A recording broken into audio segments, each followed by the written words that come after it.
Active shooter events can occur anywhere at any time, and frequently involve individuals attempting to kill others indiscriminately. These events are unpredictable and can evolve quickly. For this reason, whenever you enter a building as an employee, guest, or customer, you must be prepared and know what it is you will do if faced with the worst case scenario, even if it's just another day at the office.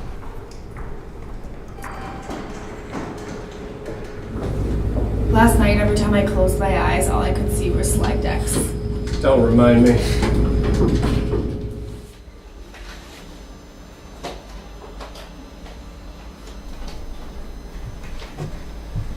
Sorry I'm late.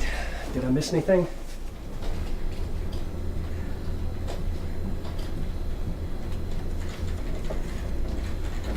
Hey, you got a minute to catch me up on that thing? Yeah, come on in. Is Amelia here too? Let me grab her, okay? Yeah, thank you.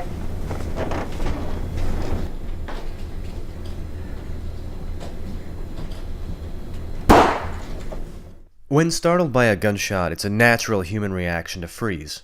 Unfortunately, this response leaves you vulnerable to what might come next. If you see someone frozen in place in this type of situation, make your best attempt to assist them.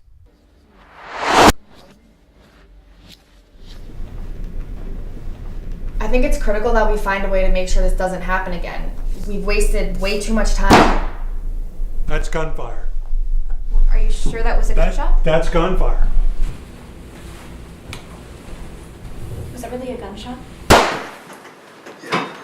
Call the police.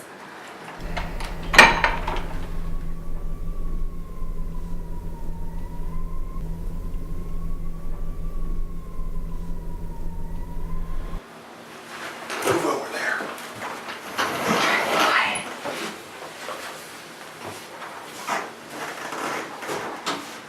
Come on, get away from the door.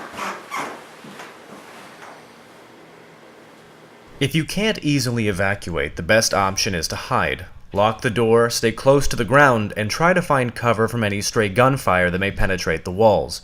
If you're able, call 911.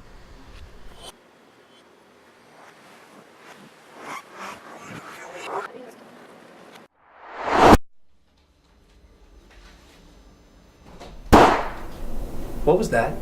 Sounded like a gunshot.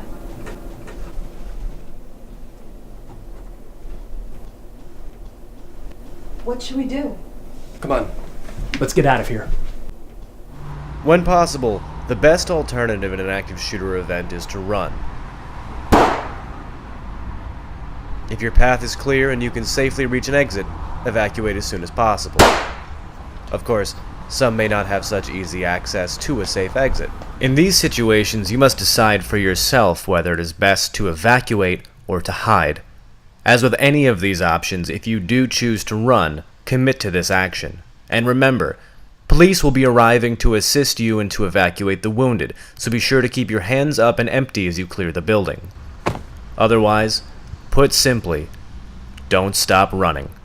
Once clear of danger, make contact with 911 to assist their response by providing them information about the shooter, the weapons they're carrying, and the amount of wounded that may still need medical assistance. If you have been unable to evacuate and are trapped in the facility during an active shooter situation, remember, making the decision to hide does not prevent you from putting up a fight later. If you are confronted by the active shooter, you have to assume that your actions are all that stand between yourself, your colleagues, and grave harm. Fight for your life. Search around you for sharp or heavy objects that you may use to disable the attacker. Collaborate with those around you to ensure you aren't acting alone. You're taking action for your survival, so do not hold back, and do not stop fighting until you know beyond certainty that you are safe. Committing to run, to hide, or to fight will keep you safer than if you freeze during a crisis. Remember to prioritize your safety. If you come across those who are wounded and may need assistance, assist them if you can, but do not let them inhibit your escape. As an individual, the most important thing you can do to keep yourself safe, whether it is to run, hide, or to fight, is to commit to your decision and to continuously reevaluate the situation. If you own a business or operate a large public facility, you may be able to better enable individual response to such events by identifying emergency escape routes and exits. Use this information to design evacuation plans that can be used by employees and guests to your facility. Reach out to law enforcement to see if they'll come to your facility and assist you in drafting your response plan or guide you to training that may assist employees in their survival. Remember, this training may be the difference between life or death. See about technology you may be able to incorporate to make your facility safer, which may include audio or visual cues for those with access and functional needs. Plan for and train your employees to assist those who may not be able to run, hide, or fight.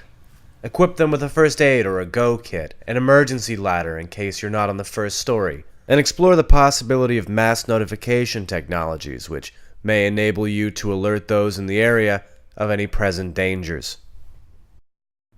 Of course, the hope is that neither you nor any of your friends or colleagues will ever be confronted with an active shooter situation. However, should the worst case occur, know that you can always run, hide, or fight. For more information and resources in active shooter preparedness and response, please visit dhs.gov/active-shooter-preparedness, including DHS's new Active Shooter Preparedness Virtual Learning Center, a feature-length video sponsored by the Department of Homeland Security that can teach you how to mitigate, respond to, and better react if confronted with an active shooter event.